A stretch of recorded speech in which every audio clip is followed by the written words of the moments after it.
Bonjour, bonsoir, peu importe. Je m'appelle Rémi, et au travers de ce message, j'aurais voulu vous faire découvrir la personne que je suis. Peut-être cela n'intéressera pas grand monde, mais je fais ceci avant tout pour moi, car j'ai besoin de parler. Parler. Quelque chose qui semble simple au premier abord. Mais dans mon cas, c'est d'une difficulté sans nom. Je ne me fais aucune illusion sur le fait que beaucoup d'entre vous sont certainement comme moi, et n'arrivent pas à s'ouvrir, à parler de choses profondes, et cela avec qui que ce soit.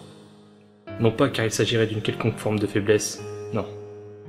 Tout simplement car cela nous est trop difficile. L'introversion. Propension à se tourner vers son monde intérieur, à vivre centré sur ses pensées, ses émotions, ses rêveries, et se détourner du monde extérieur. Du moins, c'est la définition. Mais bon, dans mon cas, j'aurais plutôt tendance à parler de désintérêt du monde réel. Non pas parce que je n'y trouve pas ma place, tout simplement parce qu'il m'a toujours déçu. Ce monde, si beau, et à la fois horrible. Mais avant de vous expliquer pourquoi, je dois d'abord vous parler de moi. Dès mon plus jeune âge, j'ai toujours été épanoui et très heureux, avec un esprit créatif très en avance, mais avec aucun moyen d'aboutir à une quelconque satisfaction personnelle de ce côté, car je n'avais tout simplement pas les moyens de réussir. Lorsque l'on est enfant, on s'imagine pouvoir faire un tas de choses, mais la réalité nous rattrape vite. Et là où un enfant normal serait passé à autre chose, chez moi, une frustration sans équivalent s'installa au plus profond de mon être. Cette même frustration qui, par la suite, créa des pulsions extrêmement violentes chez moi. Que ce soit dans mon attitude ou bien dans mon comportement, rien ne fit épargner. Si je ne pouvais pas assouvir mes envies dans ce monde, alors je laisserais libre cours à mes pulsions animales. Ce monde, cherchant à standardiser les hommes à une même image, utile au sein de sa société et ne laissant aucune place à la divergence. Aux esprits libres, nous aimons nous repaître de ceux qui voudraient nous soumettre. Ce monde sombre, triste, où seuls quelques rares moments nous font nous dire qu'il en vaut la peine, est une vulgaire blague, et je m'en vais de ce pas le dévorer de la manière la plus bestiale qu'il soit. Bien entendu, vous vous doutez bien que dans cette réalité qui est la nôtre, il est impossible de laisser libre cours à de telles pulsions. Aussi fortes sont-elles, il est important de devoir les contenir. Et voilà, encore une frustration de plus qui vint emplir mon corps. Il m'a donc fallu trouver un moyen d'extérioriser cette frustration.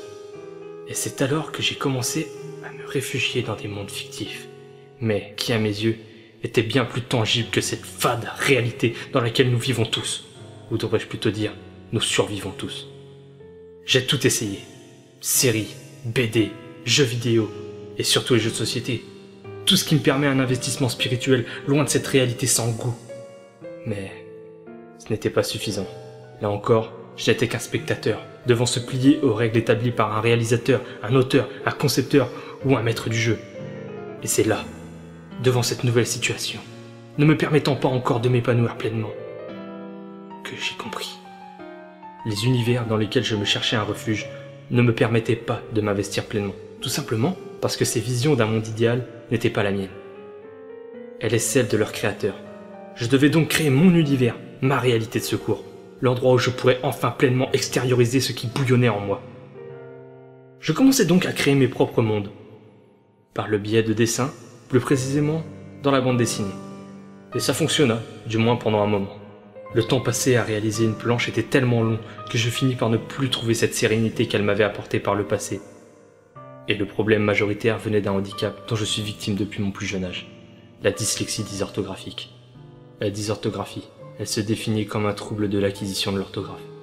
Certes, ce n'est rien comparé à un handicap moteur, physique ou mental, mais croyez-moi, dans ce monde où les dossiers, formulaires et autres papiers officiels ont une place aussi importante, cette merde faisait que ma vie se résumait à un besoin continu d'assistance forcée. Il m'était impossible de réussir seul, là où le sort avait décidé de tout faire pour m'en empêcher. M'épanouir là où il y avait de l'écriture était impossible. Des fautes partout. Avouer que j'ai besoin d'aide pour réussir est une torture sans nom à mes yeux. Je suis perfectionniste, certainement à un point où ça en devient néfaste pour moi comme pour les personnes cherchant à me venir en aide. Et c'est alors qu'une nouvelle idée, complètement farfelue, certainement encore plus que tout ce que j'avais imaginé auparavant, germa dans ma tête. Créer un univers de toutes pièces était une réussite. Faire de belles planches me plaisait, mais cela ne restait que du dessin. Des traits de crayon sur une page blanche, empêchant mes personnages de se mouvoir. Cela faisait-il de moi un geôlier plus qu'un créateur? Car j'avais fini par ressentir plus d'émotions, de sentiments envers mes personnages qu'envers la majorité des gens que je côtoyais au quotidien. Mon objectif serait donc de leur permettre le mouvement, l'animation. Je me suis donc lancé dans cette nouvelle folie. Partant de zéro, Je regardais alors plein de dessins animés, en noir et blanc de préférence, car là, derrière l'humour et les gags, on pouvait distinguer les traits de crayon. Une fois avoir bien compris le fonctionnement théorique de l'animation, je devais me lancer. Les premiers résultats n'étaient pas super, mais je ne me décourageais pas, car tant que je restais canalisé sur un objectif, mes pulsions semblaient s'apaiser d'elles-mêmes. Vint alors bienvenue chez les fous. Ah là là, voilà le projet le plus ambitieux de ma vie. Je n'avais réalisé qu'une animation, qui ne me plaisait pas réellement, et je voulais déjà me lancer dans la création d'une série. Bordel, me tuer complètement dingue. Peut-être juste stupide. Mais bon, quoi qu'il en soit, je commençais alors les animations de l'épisode 1. Mais, par crainte de me louper, je mis la conception en pause durant quelques mois, afin de me faire les dents sur un épisode 0 qui, ma foi, était super mauvais. Mais bon, j'apprends vite de mes erreurs. Je compris les fautes, pouvant pénaliser réellement ma création. Le reste viendra avec le temps, mais le chemin sera encore long avant de parvenir à un résultat satisfaisant. Un univers d'extériorisation vu le jour pour moi, mais également un moyen de réunir mes amis autour d'un même projet. Cela fut une joie sans nom. L'impression d'être plus que des amis, mais une équipe, apportant chacun quelque chose à cet univers de démence. Je sais déjà que je ne leur montre pas assez de gratitude par rapport à la bonne volonté et l'implication qu'ils ont fini par prendre dans ce projet. Mais si je suis le cerveau de cette création, ils en sont les organes vitaux. Et par conséquent, vous, qui nous regardez et nous apportez votre soutien, vous êtes le sang alimentant cette machinerie. Ce message est écrit d'une façon un peu sinistre, je le conçois, mais ne craignez rien. J'aime beaucoup trop ma vie et ce qui en découle. J'avais simplement besoin de parler. Mais quoi qu'il en soit, mes pulsions se sont endormies grâce aux créations d'univers qui me sont propres. N'est pas mort ce qui a jamais dort. C'est pour cela que si jamais vous ne vous sentez pas à votre place dans cette réalité, créez-vous la vôtre. Voyagez là où elle n'aura pas sa place. Le dessin, la musique, l'écriture, votre imaginaire n'a que le choix de l'instrument avec lequel bâtir votre monde. Un monde à votre image, un monde où vous vous épanouirez. Dans mon cas, il est plutôt ironique de voir que je me sens plus libre en vivant au travers des yeux d'un personnage enfermé dans une cellule capitonnée. Ce monde que j'ai créé est le mien. Voilà pourquoi chaque critique me touche énormément. Mais s'il vous plaît, que vous y trouvez un échappatoire ou un simple divertissement, j'en suis ravi, et je vous accueille volontiers parmi nous. Soyez les bienvenus chez les fous.